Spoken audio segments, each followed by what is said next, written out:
मंदिर मस्जिद देखली हनी गुरुद्वारे में आँख से आंसू बहेला जब सोचिला जग के बारे में। का कही कुछ समझ में नहीं आवत।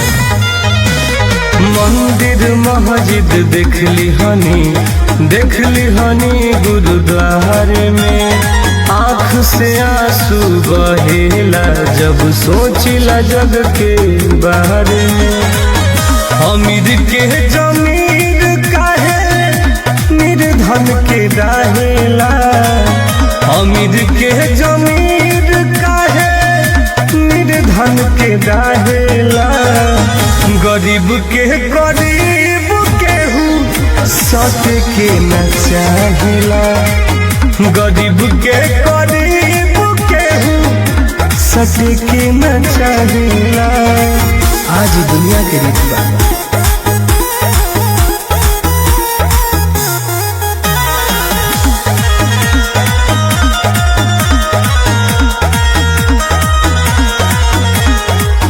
होखे जब दुख विपत कवनो मजबूरी, भाई से भाई तो बनावेला दूरी।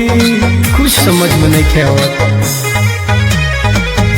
होखे जब दुख विपत कवनो मजबूरी, भाई से भाई तो बनावेला दूरी। समये तो सब केहू सबका के थाहेला, समये तो सब केहू सबका के थाहेला। गरीब केहू सत के न चाहेला, गरीब केहू सत के न चाहेला।